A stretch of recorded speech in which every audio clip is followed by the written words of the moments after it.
जय गुरुजी, शुक्राना गुरुजी। आज हम दिव्य आबा का चैप्टर 76 का पार्ट 2 पढ़ने जा रहे हैं। गुलाब की माला से दुकान अग्निरोधक हुई।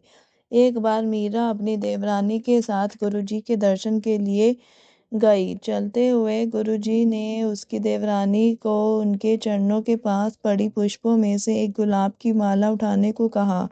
उन्होंने निर्देश दिया कि उस माला से कुछ जल शुद्ध करने के बाद उसे पूरी दुकान में छिड़कना है।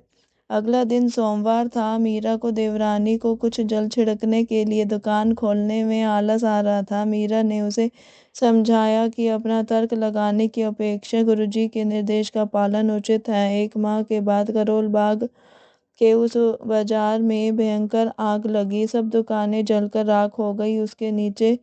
उनके नीचे वाली दुकान भी जल गई थी, यहाँ तक कि उसकी छत के पंखे भी पिघल गए। किंतु ऊपर उनके वस्त्रों की दुकान पर पहुंचने से पहले अग्नि ने अपना रुख बदल लिया।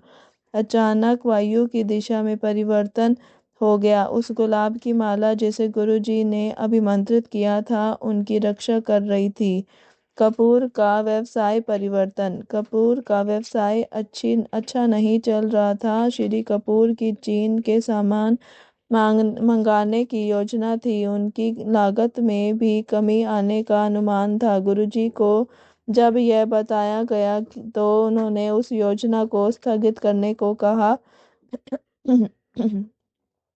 उन्होंने कहा कि उचित समय आने पर वह बताएंगे। 3 माह के बाद गुरुजी ने मीरा को इलायची और मिश्री का प्रसाद दुकान पर बैठकर खाने के लिए दिया। उनको चीन में उस व्यक्ति का नाम जिसके साथ वह व्यापार करेंगे बताने के बाद गुरुजी के व्यवसाय बढ़ाने की आज्ञा दे दी। गुरुजी ने यह भी बताया कि चीन में उनके संपर्क की नीयत में कोई खोट नहीं है। पिछले वर्ष में उन्होंने उस व्यक्ति के साथ करोड़ों का व्यापार कर लिया है और वह अभी तक कभी मिले भी नहीं हैं, न ही उन्हें कभी कोई हानि हुई है।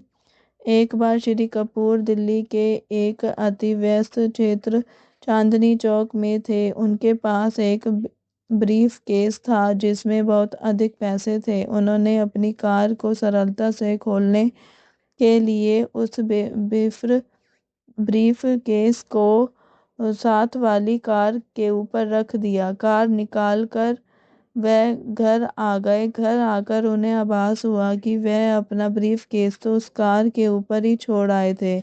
वह अति व्याकुल हो गए और पुनः वहां गए। उन्हें विश्वास था कि कोई ब्रीफ केस उठाकर ले गया होगा। उनके आश्चर्य और आनंद की सीमा नहीं रही जब उन्हें वह ब्रीफ केस उसी कार पर रखा हुआ मिला। उस शाम को वह गुरुजी से मिले तो उन्होंने इतना ही पूछा कि क्या उन्हें अपना बैग मिल गया था। ईश्वर की दया से। केवल मीरा गुरुजी की दया से लाभान्वित नहीं हुई, उसके परिवार के अन्य सदस्य, पड़ोस की दुकान का एक कर्मचारी और चिकित्सा विभाग की अध्यक्षा, सबको गुरुजी का आशीर्वाद प्राप्त हुआ है। कपूर दंपति पड़ोस की एक दुकान में गए और वहां पर गुरुजी का सत्संग करने लगे। गुरुजी के संस्मरण सुनकर वहां का एक कर्मचारी जो मां का अनुयायी था इतना प्रभावित हुआ कि उसने कपूर से जालंधर में गुरुजी का पता और मार्गदर्शन ले लिए। दुकान बंद होने के बाद वह जालंधर के लिए निकल पड़ा और गुरुजी के पास पहुंच गया। गुरुजी ने उससे पूछा कि उसे किसने भेजा है। उससे उत्तर मिलने पर गुरुजी को उसको आलिंगन में ले लिया। कारण गुरुजी को ही ज्ञात होंगे। उसके बाद उन्होंने उसे वापस दिल्ली भेज दिया। अब इस व्यक्ति के परिवार में बहुत कलह चलती रही थी। उसके सब भाई आपस में लड़ रहे थे। वापस घर पहुंचने पर उसने अपनी पत्नी से कहा कि उसे लग रहा है सब समस्याएं समाप्त हो जाएंगी, और ऐसा ही हुआ। भाइयों ने जो संपत्ति के लिए अब तक लड़ते आए थे उसी के कहे अनुसार बंटवारा कर लिया। एक बैंक के लॉकर में परिवार के गहने थे, वह भी आपस में बांट लिए। एक मोती की माला पर एक कागज लगा हुआ था जिस पर लिखा था कि यह उसको दिया जाए जो इसका अधिकारी है। उसे तुरंत गुरुजी की याद आई और वह उसे लेकर जालंधर गया।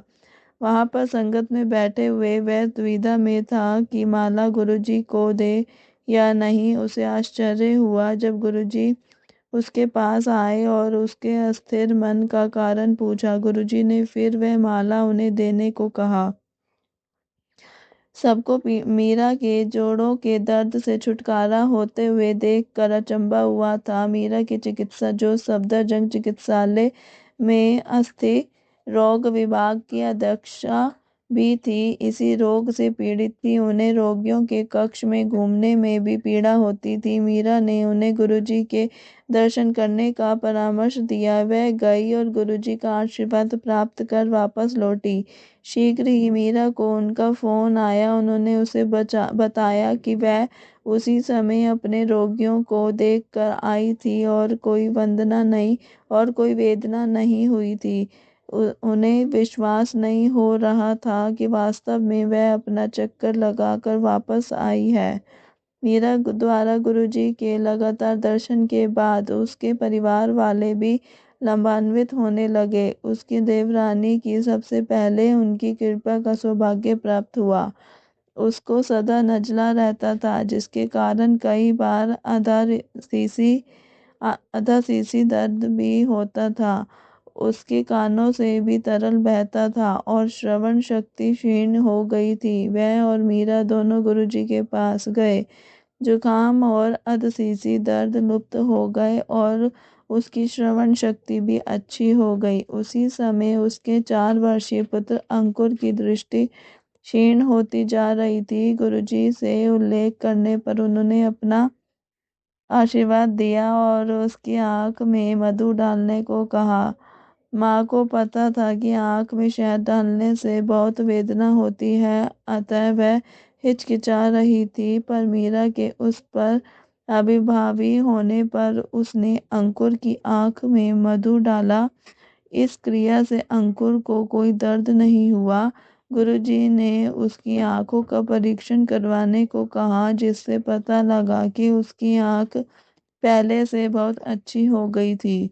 प्रभु दर्शन। मीरा के भाई सेना से सेवानिवृत्त हुए थे। रामकृष्ण परमहंस के अनुयायी संतों के पास केवल प्रभु के साक्षात दर्शन की कामना लेकर आते थे। मीरा ने उनको सतगुरु के विषय में बताया। अति उत्साह के साथ वे गुरु जी की संगत में आए।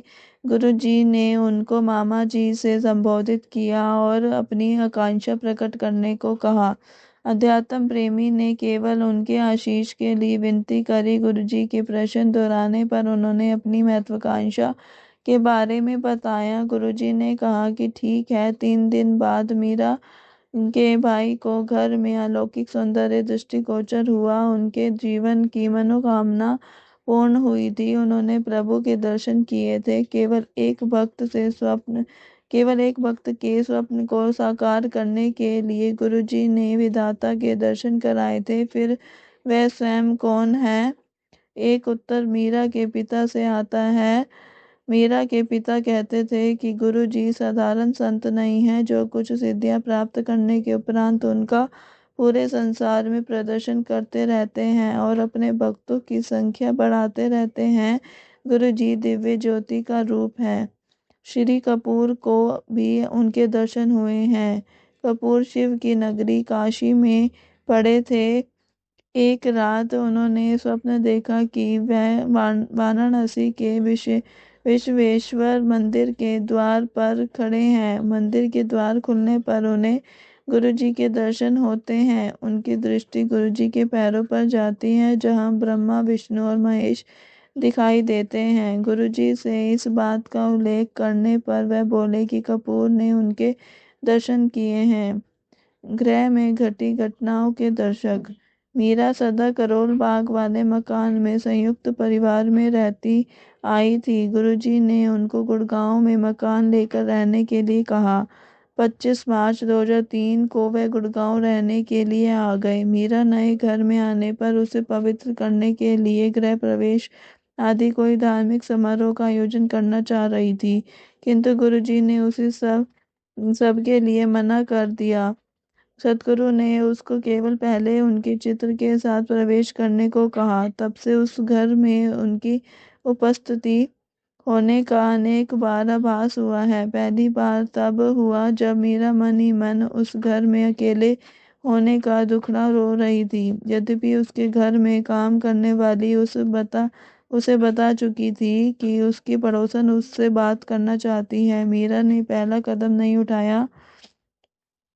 एक दिन वह पड़ोसन घर में आकर मीरा से वार्तालाप करने लगी। शीघ्र ही गुरुजी के बारे में बातें होने लगी। मीरा को एक सहेली मिल गई थी। गुरुजी को सदा की भांति इसका ज्ञान था। अगली बार जब मीरा उनके दर्शन के लिए आई तो उन्होंने पूछा कि उसे सहेली मिली या नहीं। मीरा चकित थी कि गुरुजी को पता है कि उनके घर में क्या हो रहा है, परंतु गुरुजी की दृष्टि केवल उसके अतिथि कक्ष तक ही सीमित नहीं थी। एक बार मीरा और उसके पति में वाद विवाद होने लगा।